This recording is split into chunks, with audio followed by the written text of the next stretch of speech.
भट्टाचार्य आचार्य विद्याभूषण सन्मति सागर जी महाराज की, सराको धारा का आचार्य श्री ज्ञान सागर जी महाराज की,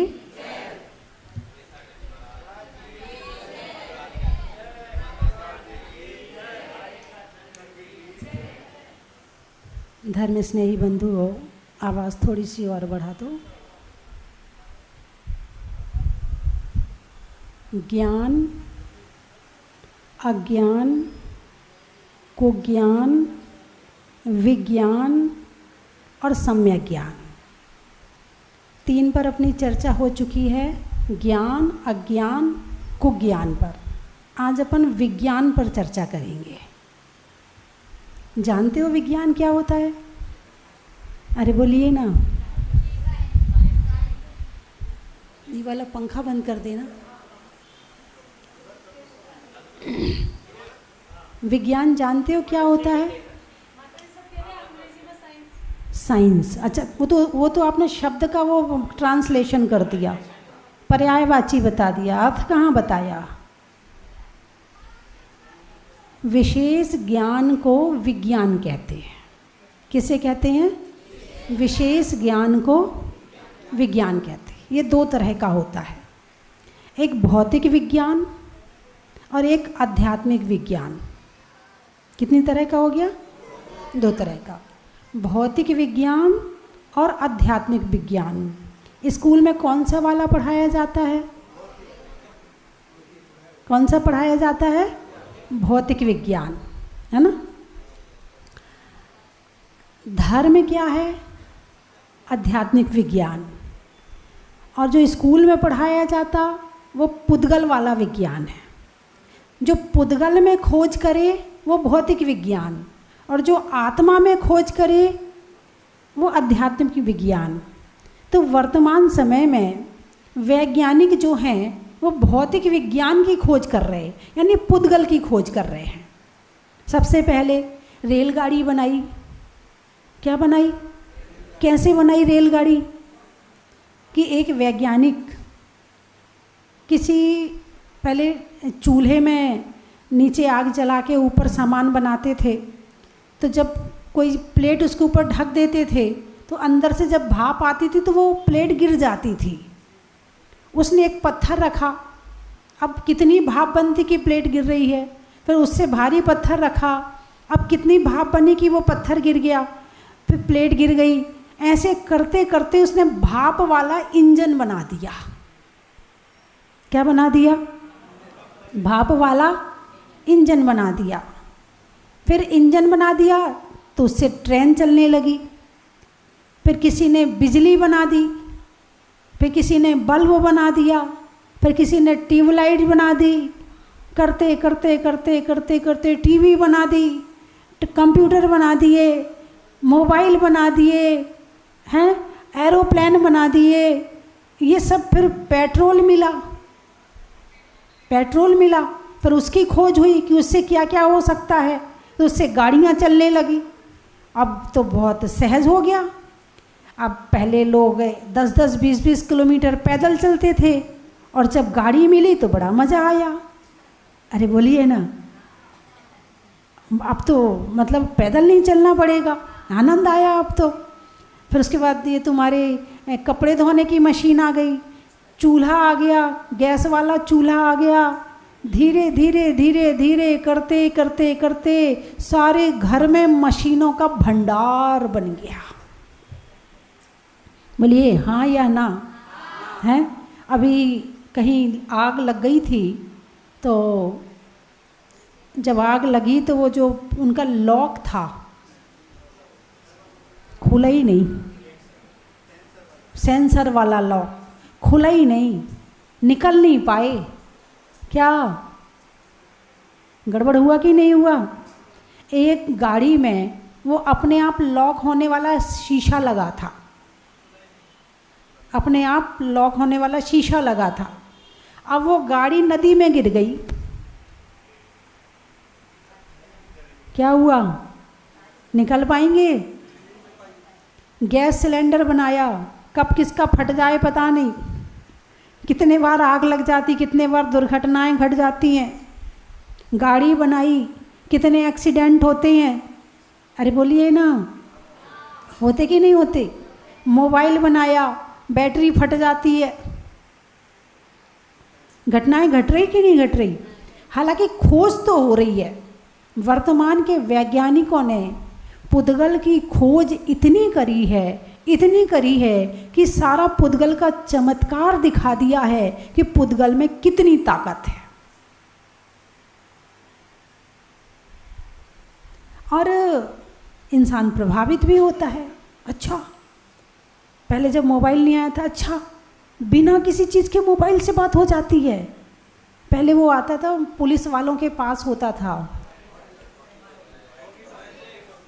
वायरलेस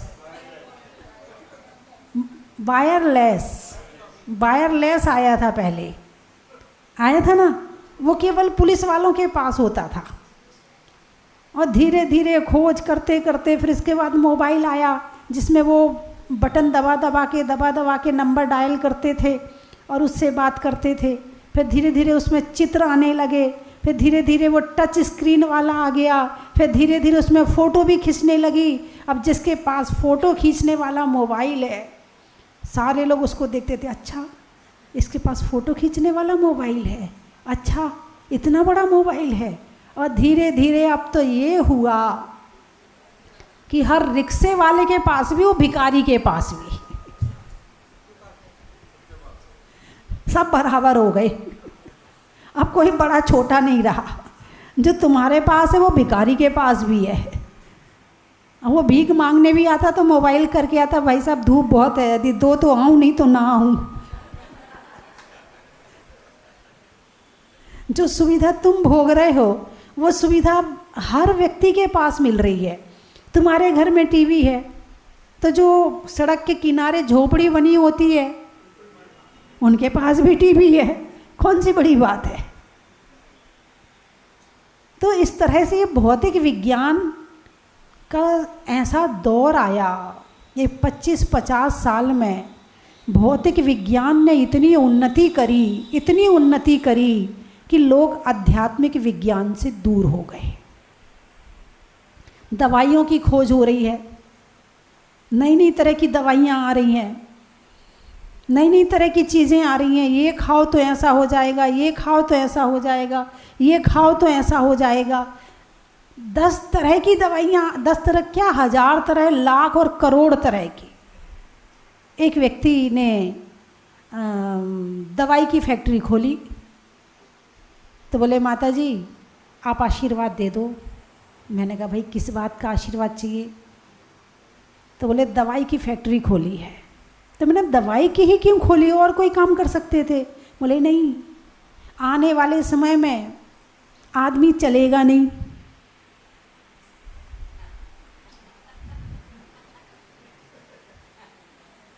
तो 100 तरह की बीमारी होंगी।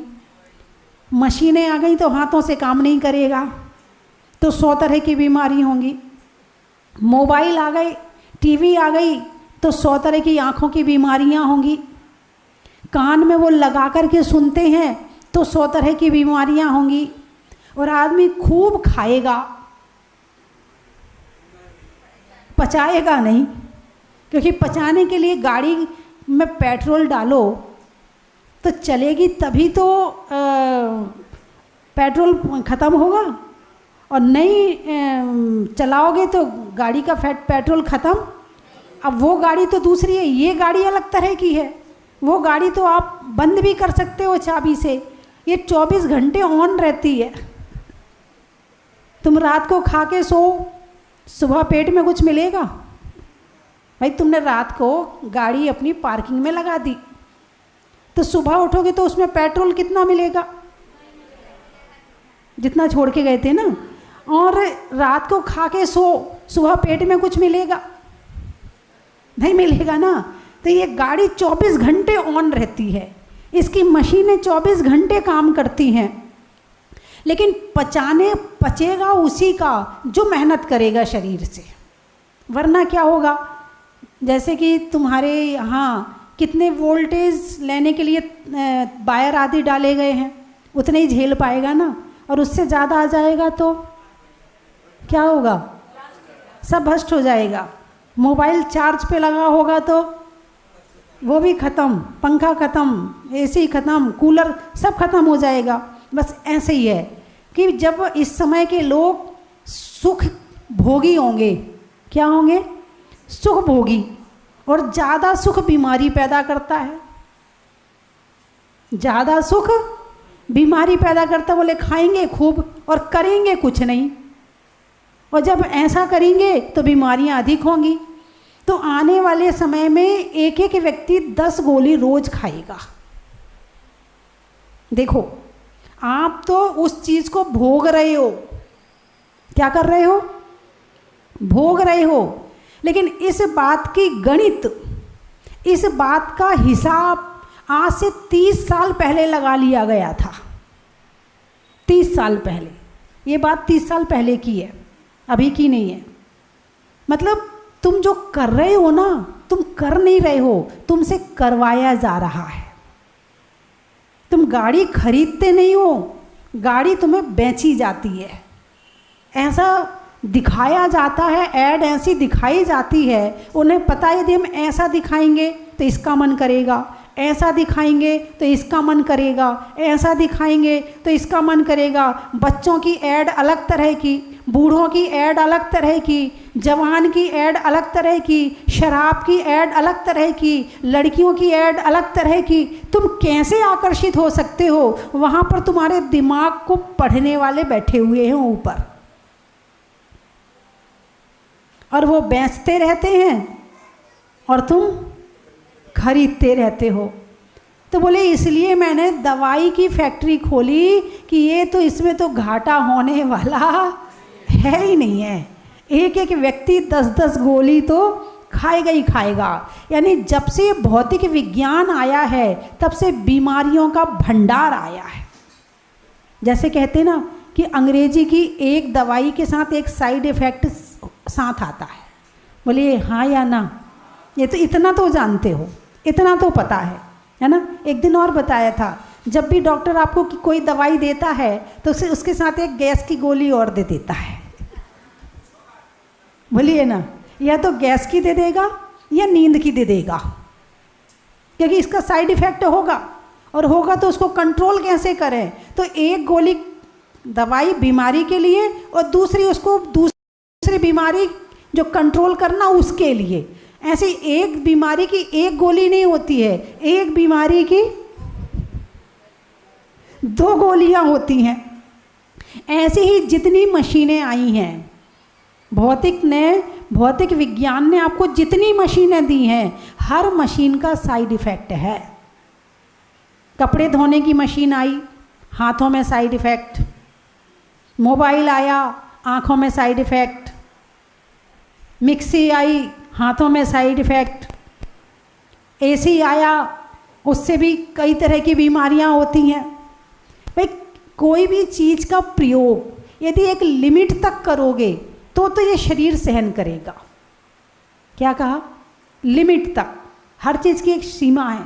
खाओगे ना खाने की अति अच्छी, ना घूमने की अति अच्छी, ना फैशन की अति अच्छी, ना व्यसन की अति अच्छी। अति की इति होती है। बोलिए ना? ठीक है, वो आपको यहाँ से जहाजपुर जाना है, गाड़ी का प्रयोग कर लो, कोई बात नहीं है। आपको बहुत लंबा जाना है, आप इतना घर छोड़ भी नहीं सकते हो, इतना समय लगा भी नहीं सकते कि आप पैदल जाओ। चलो जहाजपुर तक जाना है, कोई बात नहीं है। लेकिन यहाँ से आपको पास में मंदिर जाना है, नहीं हम तो पैदल नहीं जाएंगे, हमें तो गाड़ी चाहिए, गाड़ी होगी तो मंदिर जाएंगे, नहीं तो नहीं जाएंगे। अरे भाई मंदिर तक तो पैदल जाओ, बाजार जाना है पैदल चले जाओ। समझ में आया कि नहीं आया? यानी प्रयोग भी करना है तो उसका प्रयोग कितना करना है और कैसे करना है, कब करना है, इस बात का ज्ञान होना जरूरी है। अब मोबाइल है, मोबाइल भी तुम्हारे यूज की चीज़ है। भाई किसी का फ़ोन आ गया, कोई घटना घट गई, कोई बात हो गई, कुछ बताना है, कुछ पूछना है, बच्चे बाहर गए हैं, मोबाइल ज़रूरी है। लेकिन मोबाइल 24 घंटे बिल्कुल जैसे शरीर साथ चलता है, जब सोते हो तो शरीर साथ होता है, उठते हो तो शरीर से साथ होता है, ऐसे ही सोते हो तो। अब आने वाले समय में पता कैसा मोबाइल आएगा, तुम्हारे यहाँ कहीं फिट कर दिया जाएगा या चश्मा में फिट कर दिया जाएगा। अब कौन हाथ में लिए लिए घूमे, तो लगा लो चश्मा और घड़ी में ऑन ऑफ करने का रहेगा, ऐसी कोई आ जाएगी। आ गई क्या? क्या बात है, क्या बात है। हाँ, अब 100 ग्राम का मोबाइल हाथ में रखते तो हाथ में दर्द तो होता है ना, अब इतना दर्द भी ना हो। आने वाले समय में ऐसी मशीन भी आएंगी कि मुंह थाली का ग्रास उठा के मुंह में डाल दे। रोबोट आ गए, अब वो खाना भी खिला देते हैं। ऐसे भी आ जाएंगे कि तुम्हें चद्दर उड़ा दे, ऐसे भी आ जाएंगे कि तुम्हें सुबह सुबह जगा दे। अरे बोलिए ना, इससे हुआ क्या? इससे इंसान बेकार हो गया।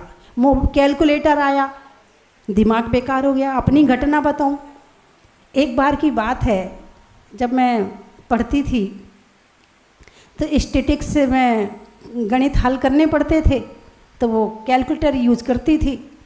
तो एक बार मैं महाराज जी माता जी के पास गई, तो उनने मेरे से मजाक करने की सोची कि देखो ये क्या करती है। तो उन्होंने पूछा कि 8 और 5 कितना? तो दिमाग ने हिसाब नहीं लगाया कि 8 और 5 कितना। उनसे एक ही बात बोली, अभी कैलकुलेटर लेके आती हूँ।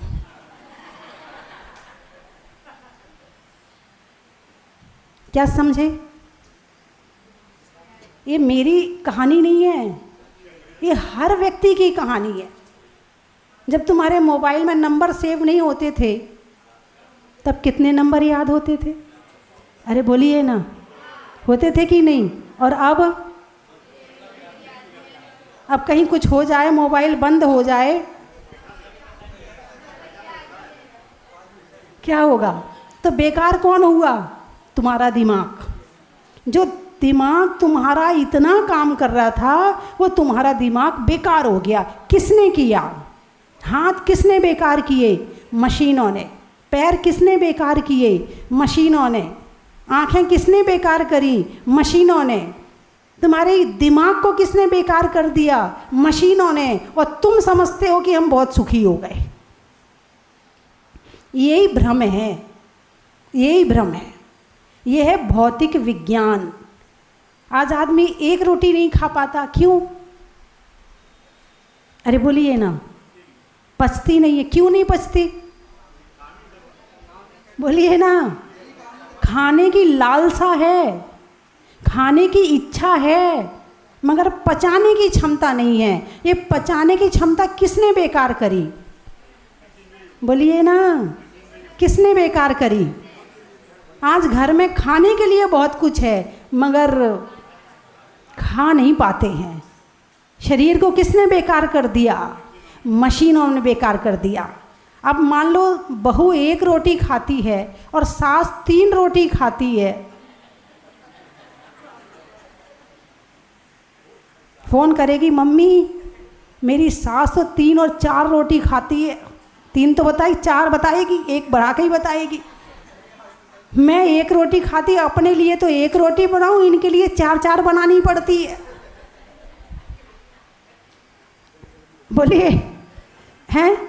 टाइम से इसको चाय चाहिए, टाइम से इसको ये चाहिए, दिन भर खाने खाने के पीछे पड़ी रहती है। अब खुद का तो पचता नहीं है, वैसे ही डाइटिंग पे रहती है, मोटी ना हो जाऊं। जरा सी मोटी हो गई तो फोटो खराब आएगी, अच्छी नहीं लगेगी, इसलिए खुद तो डाइटिंग पे रहती। जो खा रहा है उसका भी नहीं देखा जा रहा। इससे इसमें भी कर्म बंध हो गई। जब किसी के लिए ऐसे भाव बनाओगी तो कर्म का बंध तो होगा ही होगा। तो भौतिक विज्ञान ने अभी कल भी मैं आहार के लिए जा रही थी, तो रास्ते में एक बड़ा पेड़ पड़ा, बहुत बड़ा पेड़ था, यदि आपको ध्यान हो तो, है ना, बहुत बड़ा पेड़ था। उसके नीचे करीब 8-10 लड़के बैठे थे ना। अब किसी का ध्यान गया कि नहीं गया, मेरा चला गया था। हर लड़का अपने मोबाइल में बिजी था, हर लड़का। एक भी लड़का दूसरे से बात नहीं कर रहा था। ये आपस में एक दूसरे को दूर किसने किया? मोबाइल ने किया। और तुम क्या मानते हो बहुत अच्छा है? माँ बेटे को किसने दूर किया? पत्नी आके शिकायत करती, बोले माता जी दिन भर तो दुकान में रहते हैं और रात को जब कमरे में आते तो अपना मोबाइल लेके बैठ जाते हैं, और कितना मना करूं मानते ही नहीं है, रात तक मोबाइल चलाते हैं। मतलब ये रिश्तों को किसने ख़त्म किया? मोबाइल ने रिश्ते ख़त्म कर दिए। और तुम कहते कि बढ़िया वाला मोबाइल लाऊंगा, इस बार तो 20,000 का है, अगली बार 30,000 का लाऊंगा, अगली बार 50,000 का लाऊंगा। ये क्या कर रहे हो? तुम पड़ोसी से, घर वालों से तो दूर हुए हुए अपनी आत्मा से भी दूर हो रहे हो। इसका नाम है भौतिक विज्ञान। तो क्या ये भौतिक विज्ञान पहले नहीं था क्या? अरे बोलिए ना, क्या ये पुद्गल की शक्ति पहले नहीं थी क्या? क्या पहले विमान नहीं चलते थे? बोलिए, जब तुम्हारा पेट्रोल और डीजल नहीं था तब विमान नहीं चलते थे क्या? चलते थे। वो तंत्र की शक्ति से चलते थे, वो मंत्र की शक्ति से चलते थे। पहले विद्याधर होते थे, आकाश में उड़ते थे, विद्या से उड़ते थे।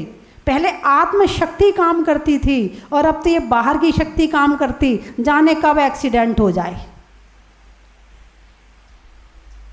पहले स्वाधीन थे, जहाँ जाना अपने पैरों से जाते थे, और अब बोलिए ना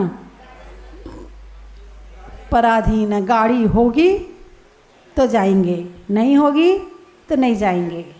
कपड़े धोने हैं, लाइट नहीं है तो कपड़े नहीं धुलेंगे क्योंकि मशीन चालू नहीं है, या मशीन ख़राब है, भाई पहले ठीक करवा के लाओ तो कपड़े धोऊंगी, नहीं तो नहीं धोऊंगी। और पहले स्वाधीन हैं।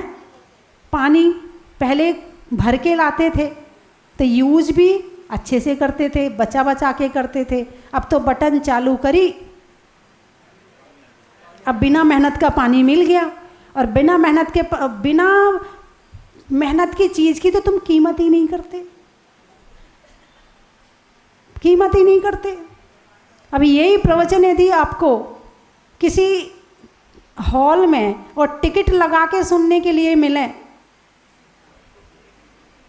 अरे बोलिए ना,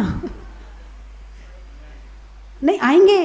आएंगे, बिल्कुल आएंगे, लेकिन प्रचार करना पड़ेगा। प्रचार इतना जोरदार होना चाहिए कि जिसने कभी ना सुना हो वो भी आ जाएगा। किसकी दुनिया है? प्रचार की दुनिया है। तुम सामान कैसे खरीदते हो? बोलिए ना, प्रचार से ही खरीदते हो ना। अब ये फ्री में सुनने मिल रहे हैं तो प्रवचन की उतनी कीमत नहीं है। अब यही प्रवचन यदि किसी टिकट लगा के कहीं होते तो कहते भाई बहुत बढ़िया प्रवचन है, पैसा वसूल हो गया, आनंद आ गया। अरे बोलिए ना, कोई चीज़ आपको फ्री में मिल जाए आपकी दृष्टि में बेकार, आप कीमत ही नहीं करोगे, क्योंकि आपके पास में परखने की शक्ति नहीं है। हीरे को कौन परख सकता है? जौहरी। आप जौहरी नहीं हो। जो जौहरी होगा वो हीरे की परख जानता है। परख सकती नहीं रत्नों को हर इंसान की आँखें, परख सकती नहीं रत्नों को हर इंसान की आँखें, और दिखाई क्या उसे देगा जो ना हो ज्ञान की आँखें। जो प्रवचन की कीमत समझता है वो टीवी में शाम को 5 बजे इंतज़ार करता है कि टाइम से आने वाला है, मैं मुझे प्रवचन सुनना है। वो सुबह 9:30 बजे इंतज़ार करता है कि मुझे प्रवचन आने वाला। जिसको कीमत होगी, जो समझता होगा कि इसकी क्या क्वालिटी है और क्या कीमत है, वो तो इंतज़ार करता है। मोबाइल में देखने का, यहाँ नहीं मिला तो मोबाइल में देख लो, इसमें देख लो, देखना ज़रूर है। कौन?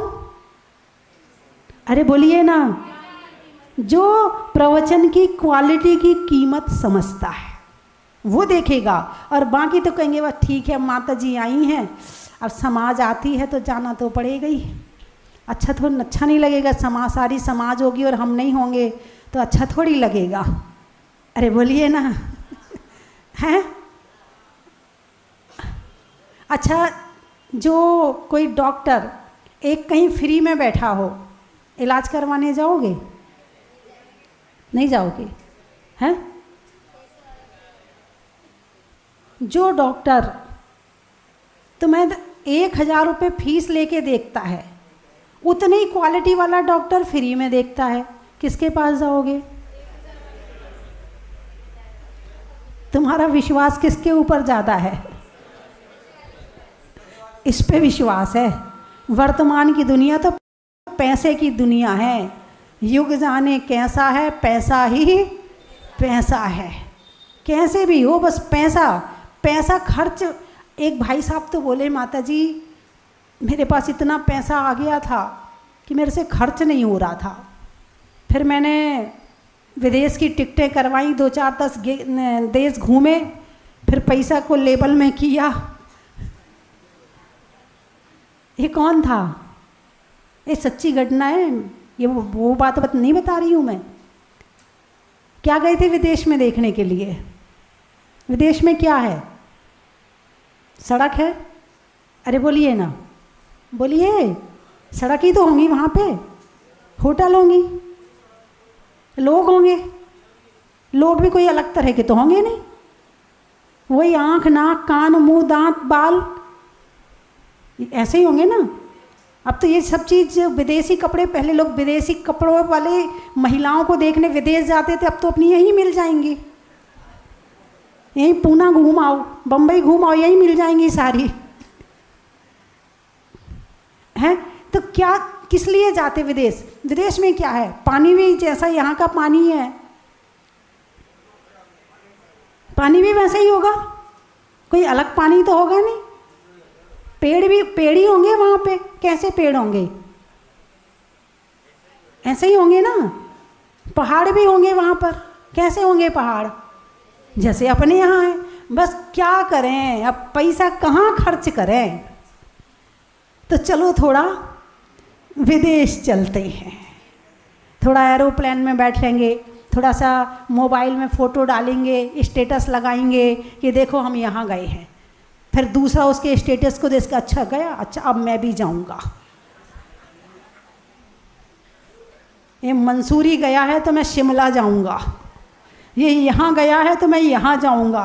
क्योंकि मोहल्ले में यदि एक घर में गाड़ी आ जाए तो सारे मोहल्ले में महिलाओं के मन में मच जाती कि उसकी गाड़ी आ गई, उसके घर के सामने गाड़ी खड़ी है, तुम्हें भी गाड़ी लानी पड़ेगी, चाहे तुम कुछ भी करो, चाहे उधार लेके आओ, लेकिन गाड़ी तो लानी पड़ेगी। बोलिए हाँ या ना।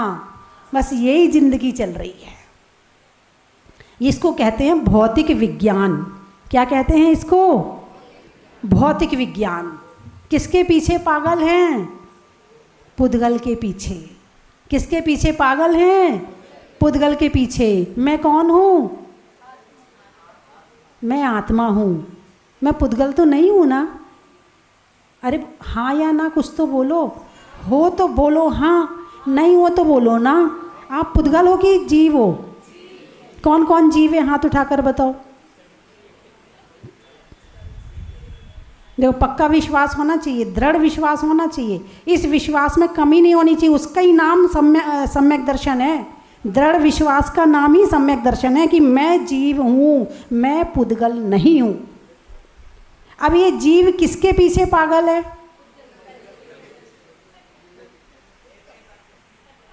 किसके पीछे पागल है? पुद्गल के पीछे। जब जीव पुद्गल के पीछे पागल होता है तो ये संसार भ्रमण करता है, और जब जीव आत्मा में आता है तो ये संसार कट जाता है। यही धर्म है, यही अध्यात्म है, यही धर्म की शक्ति है। तो कितनी मशीनों के पीछे भाग लेना, कुछ नहीं होने वाला। लोग कहते अरे आजकल तो लोग चांद पे पहुंच रहे हैं और जैन साधु भी पैदल ही चल रहे हैं। अरे भाई, चांद में भी पहुंचोगे तो वापस तो ज़मीन पे ही आना पड़ेगा। कितने आकाश में उड़ लो, कितने पानी में तैर लो, मिलनी तो वो 4 फीट जगह ही है। लौट के तो वहीं आना पड़ेगा। जब आना वहीं है तो वहीं रह लो ना। पर दुनिया में भागने की ज़रूरत, हाँ या ना? फिर भी वर्तमान समय के हिसाब से चलना ज़रूरी है। चलो, चलने की दिक्कत नहीं है, सारे काम जरूरी हैं, समाज में रहना है, बाहर रहना है तो सबके साथ मिलकर भी रहने के लिए वैसा स्टेटस बना के भी रखना पड़ता है, लेकिन अंदर के भावों से तो एक ही बात रखो कि मैं अलग हूँ और ये अलग है। ऐसा तो कर सकते हो ना, ऐसा तो हो सकता है ना। मैं छोड़ने को नहीं कह रही हूँ, लेकिन ऐसा तो हो सकता है कि ये भावना अंदर में बनी रहे कि ये अलग है और मैं अलग हूँ। बस यहीं से आपके सच्चे धर्म की शुरुआत होगी। व्यवहार धर्म और निश्चय धर्म, कम से कम व्यवहार धर्म आपका अच्छे से शुरू हो जाएगा।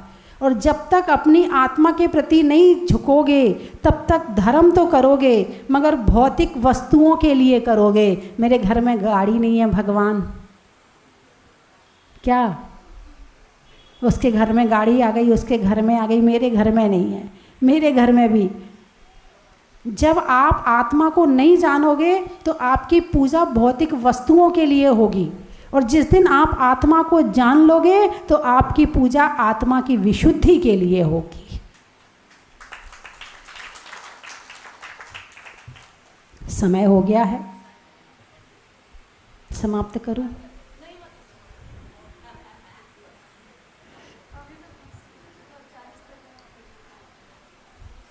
थोड़ी आवाज बढ़ाना।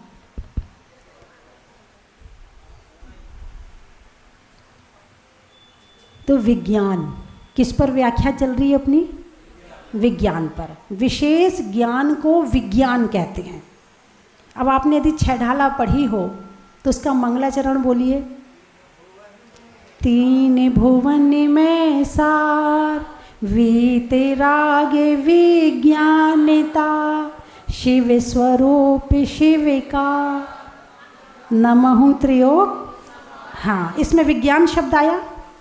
अरे बोलिए ना, आया कि नहीं आया? आया ना। तो विज्ञान का मतलब अकेले बाहर की वस्तुओं की खोज नहीं होता है। विज्ञान का मतलब होता है खोजना। अब तुम आत्मा की खोज कर रहे हो या भौतिकता की खोज कर रहे हो, ये बात अलग है। विज्ञान शब्द ज्ञान, विशेष ज्ञान को विज्ञान कहते हैं। तो अभी तक आप किसकी खोज कर रहे हो? चलो आपसे पूछती हूँ, आप वैज्ञानिक हैं कि नहीं हैं? आप वैज्ञानिक हैं या नहीं?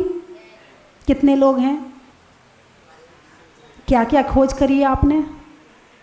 कुछ रिजल्ट बताएंगे अपने? आपकी खोज चल रही है, पड़ोसन के यहाँ क्या हो रहा है, उसकी लड़की की शादी क्यों नहीं हो रही है, उसके यहाँ क्या हो रहा है, उसकी दुकान कैसी चल रही है, उसका वो कैसा हो रहा है, कौन का। आपकी खोज इसमें होती है, और उस खोज के लिए आप अखबार पढ़ते हो, उस नेता का क्या हुआ, उसका वहाँ क्या हुआ, अमेरिका में क्या। आपकी ये खोज चलती, इससे कोई रिजल्ट नहीं मिलेगा। कुछ साइंटिस्ट हैं जो भौतिक वस्तुओं की खोज करते हैं। तुम तो भोग करते हो, तुम उपभोक्ता हो। कौन हो? बोलिए ना, उपभोक्ता हो। उनने पहले प्रैक्टिकल कर लिया, अब आप उपभोक्ता बन गए, तो आपको वो बेचते हैं। ये सारी खोज पैसे के लिए हो रही है। किसके लिए हो रही है? पैसे के लिए सारी खोज। और जो खोज अपनी आत्मा की शांति के लिए हो उसे अध्यात्म कहते हैं। क्या कहते हैं? अध्यात्म कहते हैं। तो अभी तक आप ना तो भौतिक खोज कर रहे हो और ना आध्यात्मिक खोज में हो। अभी तो आप भोक्ता बने हो। क्या बने हो? गाड़ी बना दी तुमने तो हमने भोग लिया, तुमने मोबाइल बना दिया तो हमने भोग लिया, तुमने मशीन बना दी तो हमने कपड़े धो लिए, तुमने मिक्सी बना दी तो हमने मसाला पीस लिया, तुमने चश्मा बना दिया तो हमने चश्मा लगा लिया। ये अभी आप भोग कर रहे हो, आप वैज्ञानिक नहीं हो। और जिस दिन जो वास्तव में धर्मात्मा होता है वो एक वैज्ञानिक से कम नहीं होता है। उसकी पता नहीं कितनी कितनी रिसर्च चलती है। हमारे जो जैन साधु हैं वो किसी वैज्ञानिक से कम नहीं है।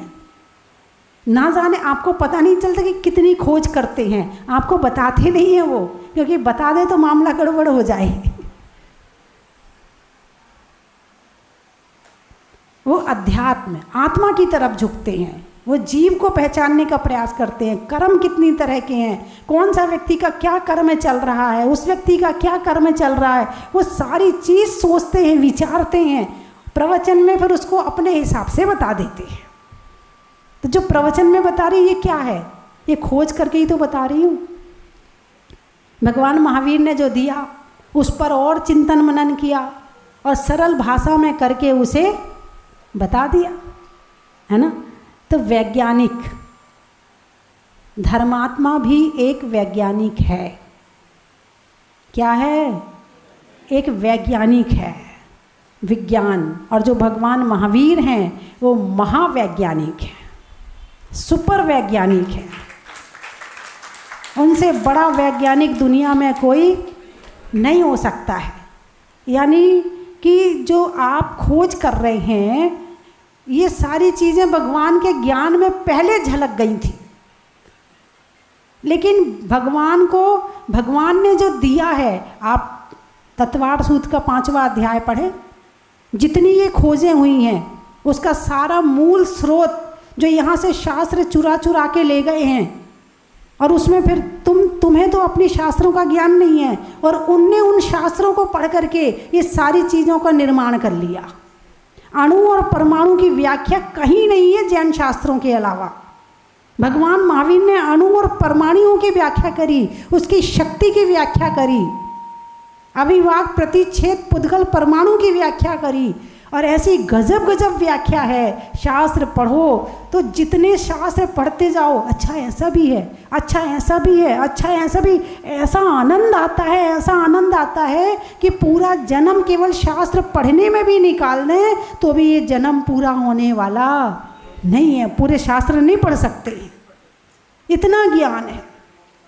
आप लोग तो एक जैसे समुद्र की गहराई होती है और समुद्र के ऊपर का हिस्सा होता है, तो समुद्र की गहराई में रत्न होते हैं और समुद्र के ऊपर के हिस्से में कचरा होता है। नहीं, मैं कुछ नहीं कह रही, मैंने कुछ कहा क्या? कुछ नहीं कहा ना। जहाँ गड्ढा होगा वहाँ पानी भर जाएगा। वास्तव में कह रही हूँ, जहाँ आपकी दृष्टि है वहाँ कुछ है ही नहीं है, और जहाँ सब कुछ है वहाँ आपकी दृष्टि अभी गई नहीं है, वहाँ तक पहुँची नहीं है आपकी दृष्टि। आध्यात्मिक विज्ञान के विषय में कल चर्चा करेंगे। आज भौतिक विज्ञान की चर्चा की, कल आध्यात्मिक विज्ञान की चर्चा करेंगे। और वही अब आध्यात्मिक विज्ञान सम्यक ज्ञान कहलाता है। क्या कहलाता है? सम्यक ज्ञान कहलाता है। क्या? ज्ञान, अज्ञान, कुज्ञान, विज्ञान और सम्यक ज्ञान। तो जो अध्यात्म के विज्ञान है वो ही सम्यक ज्ञान है, और बाकी अब वो आप जानो। मैंने तो बता दिया, थर्मामीटर दे दिया, अब लगा लगा के देख लो अपने आप में कि कौन सा ज्ञान है, कितना ज्ञान है, और क्या कर रहे और क्या करना है ना।